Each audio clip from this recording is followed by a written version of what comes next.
Au TEP, chers frères et sœurs, je vous dis d'abord bon dimanche et je voudrais intervenir ici, parler ici du domaine de la santé. La santé, pour la trouver, il y a plusieurs chemins. Il y a la médecine traditionnelle, la médecine conventionnelle, et dans la médecine traditionnelle, il y a plusieurs types d'approches pour trouver la santé. Actuellement, l'évolution est sur tous les plans. Le domaine conventionnel évolue, le domaine aussi traditionnel évolue, complet traditionnel hein, dans l'ensemble. Homéothérapie, phytothérapie et tout ce que ça comporte.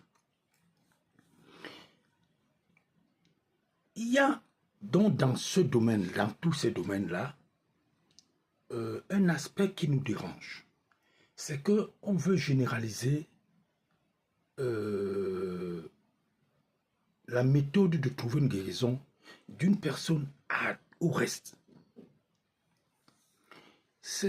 Pour moi, je pense que c'est là où se trouve je peux appeler ça le secret d'avoir un résultat positif à un traitement. C'est-à-dire, il faut, pour avoir un bon traitement, il faut comprendre le problème, comprendre la source de pourquoi, le comment de ce problème. Et celui qui a le problème, comment il réagit par rapport à l'intervention qu'il lui faut. Parce qu'il faut d'abord comprendre quelle intervention il faut pour ce cas. Parce que toutes les interventions ne se valent pas pour tous les cas. C'est comme, vous voyez les pierres. Je vous donne un exemple. Ça, c'est une pierre. Ça, évidemment, c'est une pierre. Là, vous verrez des pierres. Et bon, partout, là, les pierres. Mais toutes les pierres ne se valent pas. Toutes les pierres ne se valent pas. En tout vibratoire, elles ne se valent pas. Mais, ce n'est pas parce qu'elles ne se valent pas que celle qui on peut prendre pour peut-être précieuse est valable pour tous les cas. Non. Il peut avoir que pour ce cas, il faut une vibration moins élevée, une vibration basse pour traiter le cas. Parce que quand vous utilisez une vibration très haute, ça peut plutôt aggraver la situation. Donc, il faut connaître l'outil, le matériel qu'il faut pour la situation qui se présente devant soi.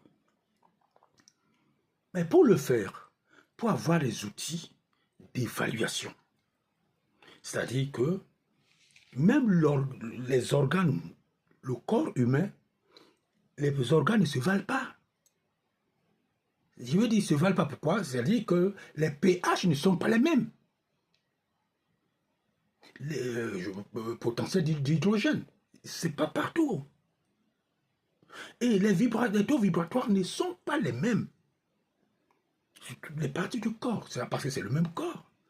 Alors, à partir du moment où vous voulez intervenir pour une situation, soyez capable de déterminer le taux vibratoire, la situation, la gravité de ce cas. Comme c'est fait dans la médecine conventionnelle, c'est pas pour rien, on envoie dans le laboratoire, le médecin essaie de voir, les spécialistes essaient de diagnostiquer et de sortir une posologie par rapport à la situation. C'est-à-dire comment prendre, d'abord quel médicament convient et comment le prendre, à quel moment le prendre. Mais seulement, le médecin ne connaît pas que tel organisme ne prend pas tel médicament. Là, il ne connaît pas. Il sait que quand vous avez ceci, on vous donne on vous donne Doliprane, on vous donne ceci, on vous donne Stancéline, on vous donne. Mais c'est pas que votre organisme n'aime pas ça, est allergique à ça. Ou même s'il n'est pas allergique, mais il ne réagit pas positivement par rapport à ça, pour le problème. pour le même problème que l'autre a. Et donc, l'écho est favorable. Vous voyez que là, il faut avoir cette élévation dans le domaine.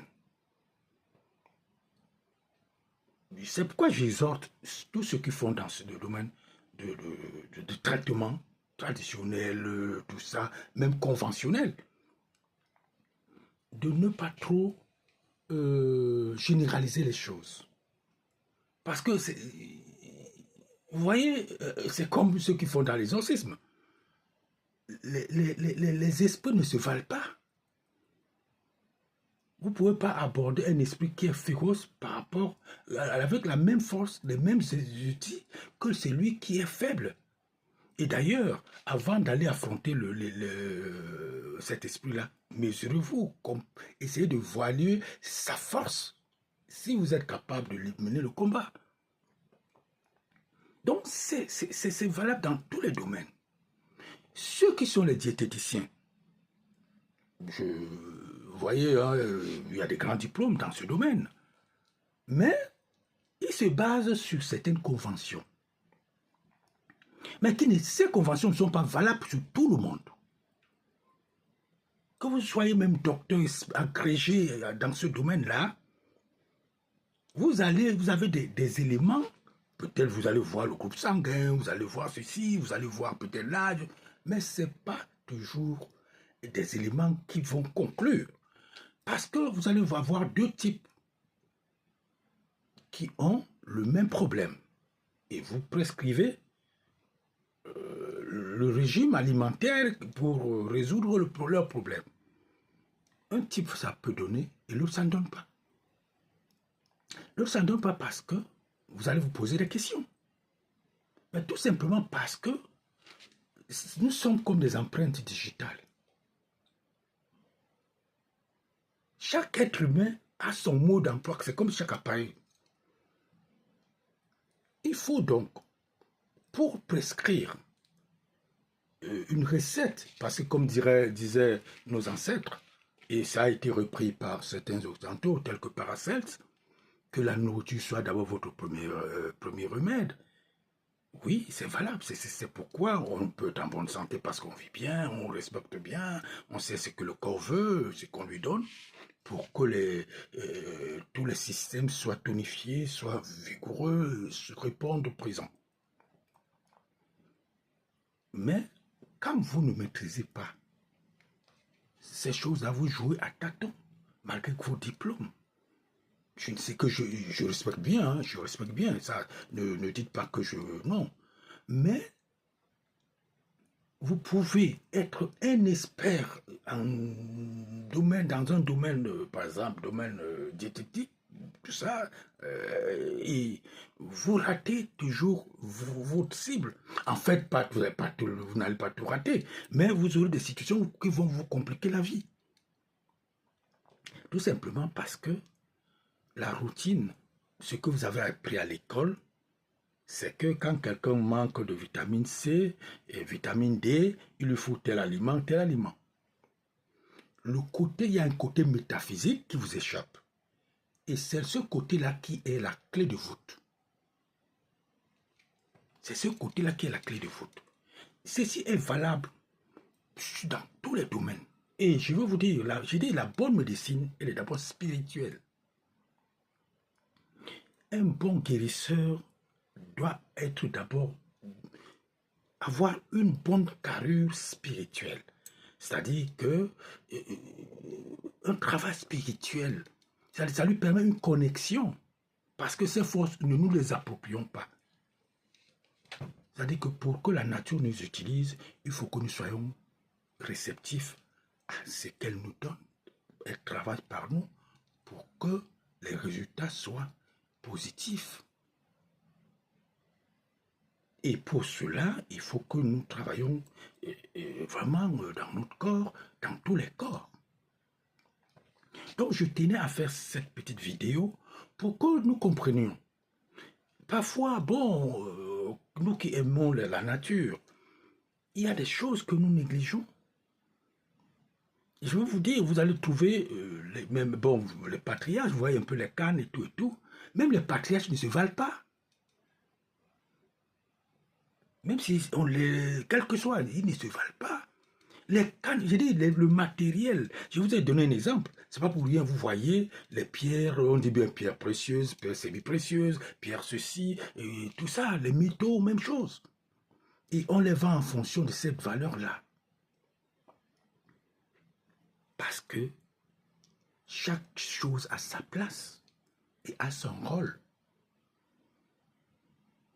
Vous pouvez, c'est comme des lieux. Je vais vous donner encore un autre truc. Tous les lieux de culte n'ont pas le même taux vibratoire. C'est parce que les gens viennent chanter. Non. Tous les guides que vous voyez, les courants de pensée dans les communautés religieuses, n'ont pas toujours le même taux d'élévation. Parce que l'être humain, c'est ça. C'est ça, le taux vibratoire, c'est que vous émettez. Votre, vous voyez, par d'aura, par de vue, tous ces trucs-là, c'est un état d'être. Ce que vous dégagez. Et là, on ne trompe pas. On va vous donner les titres extérieurs, sa sainteté, ceci, cela, tout ça, mais c'est pas sûr que vous êtes ça. La preuve est que, par expérience, on a essayé de voir tout ce monde-là. D'autres n'atteignent pas le nom qu'on dit. Parfois, d'autres n'atteignent pas là où